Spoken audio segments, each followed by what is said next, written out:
Africa that is industrialized, that is going to win over hunger, misery, and unemployment, and reducing the probability of armed conflict and illegal immigration. We will have the opportunity to address all these aspects in our 4th conference for development that is going to take place in Sevilla, in Spain, from 30th June to 4 July this year.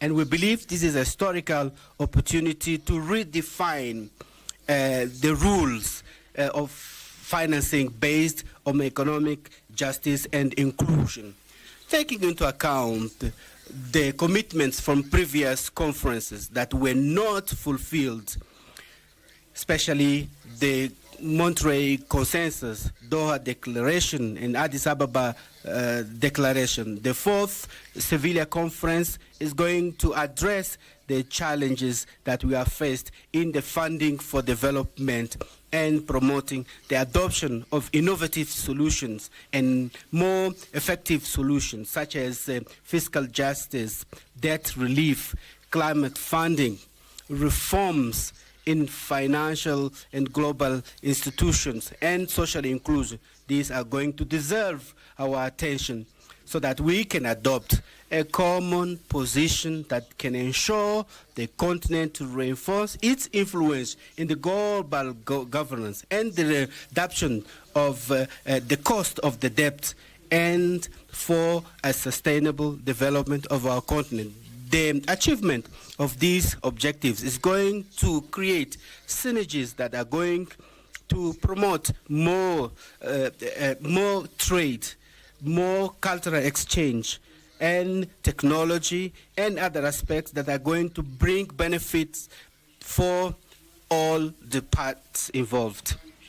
We believe that in the objective that we aim for our countries, we include issues that are for priorities, especially in fundamental infrastructures, railways, roads, airports, and ports, power supply stations that are essential for the industrialization of our continent and to improve the living conditions of our people. During our presidency of the African Union that we are going to assume from today, we hope to work together with all the members of our institutions. We're hoping to launch a plan for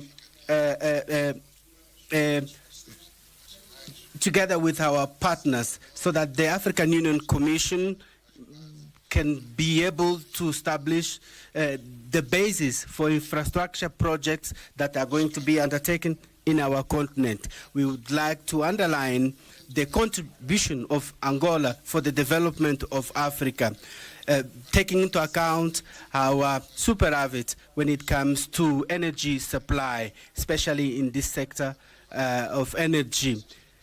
Given its strategic relevance that it have in the transportation of goods and in African trade between Africa and within Africa, taking into account the Lobito corridor and the Tanzanian railways that we believe are going to play a major role in connecting African countries and in promoting the trade that we want to achieve, especially under the AFCFTA. Taking into account what I've just said, I believe that we should come up with a well-defined strategy in order to yield the benefits.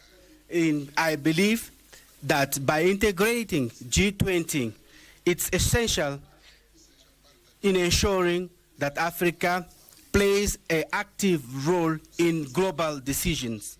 Excellencies, ladies and gentlemen, the strategic lines of our presidency are aligned in general terms with the priority actions defined by our continent, especially under the acceleration of the implementation of the second 10-year implementation plan of the Agenda 2063, especially covering 2024-2034, centered in transportation infrastructure, connectivity, energy, natural resources, peace and security, agriculture, blue economy, continental integration, and African free trade area and strategic partnerships. In this framework, our major lines of our interventions of major importance is the issue of peace and security, because we believe this is one of the pillars for the materialization of the aspirations of our Agenda 2063 of the African Union, especially the program that aims at silencing the guns by 2030, by transforming Africa in a peaceful region, safe, with a promising future, with prosperity for all Africans, and in placing our continent in the development route. In the reports of our activities, the undertaken as a champion, AU champion for peace and reconciliation in Africa, I made a detailed presentation, the activities that I undertook in helping the achievement of peace in our continent, especially in the eastern region of the Democratic Republic of Congo. I will also present my vision on what I believe that is essential to be taken into account in the future in order to put an end to the conflicts in Africa, and in order to address the challenge of unconstitutional change of government, terrorism, invasion, and occupation of neighboring countries. We also have major challenges related to natural disaster resulting from climate changes and Marburg, cholera, and other diseases that are affecting us, and call on us to unite our efforts in order to find collective solutions for their elimination. In this perspective, I believe that it's essential that the third conference on the oceans that is going to take place in France is an opportunity for us to address the main concerns of this topic and that are affecting our continent. With more than 30 coastal countries, our continent will have to protect maritime ecosystems and promote blue economy, and undertake more actions against illegal fish, maritime pollution, and against climate changes, which are major challenges that we have to face together permanently. I would like to hope that this conference will contribute to reinforce our coastal resilience and building conditions to mobilize international funding for sustainable projects and the blue economy. Excellencies, this year and during the Angolan presidency, we are going to work in coordination with the African Union Commission to mobilize financial resources through the contributions of our member states in order to be able to have necessary resources for the realizations of projects and programs of continental level and reducing our dependencies for external funding. Excellencies, ladies and gentlemen, we are living a global landscape, a very challenging global landscape, especially with the challenge in our continent and in Eastern Europe and Middle East. Despite all that, we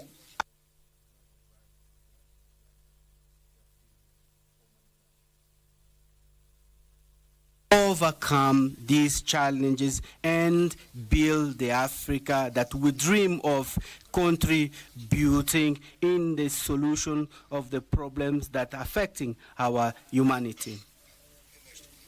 It's in this context that I believe that we should continue to act together so that the United Nations will be more inclusive and more aligned to the challenges and opportunities.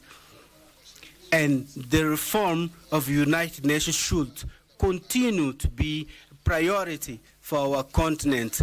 And it is very important to reaffirm our commitment with the consensus of Eection and the Sirte Declaration of 2005 for 2 seats as permanent members with the right of veto and other privileges that are related to the seats.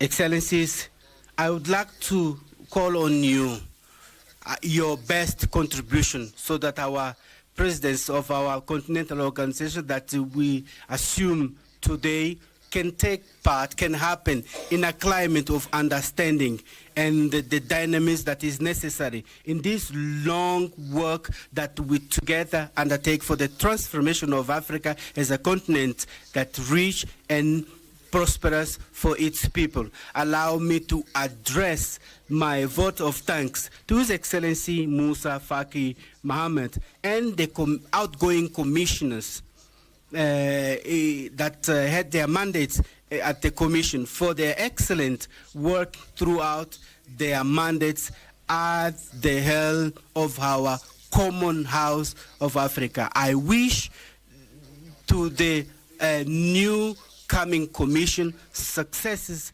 in their mandates and endeavors, and I appeal that the Pan-African spirit and the ideals of our founding fathers continue to lead the future of our continental organization. I would like to hereby accept to undertake the functions of the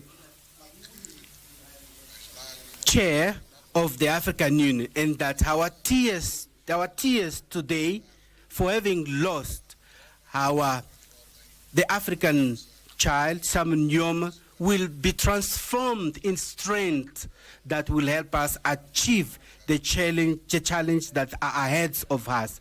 Thank you very much for your kind attention.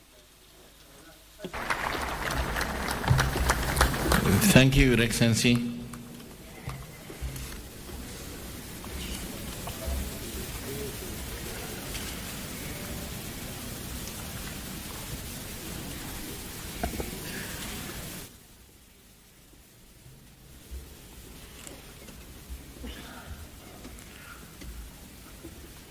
Excellencies, ladies and gentlemen, in introducing the theme of the year,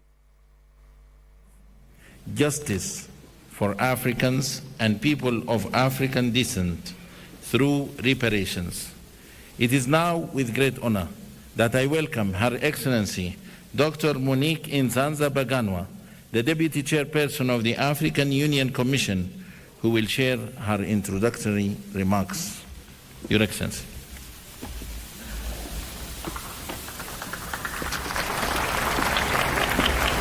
Then we will introduce Barbados.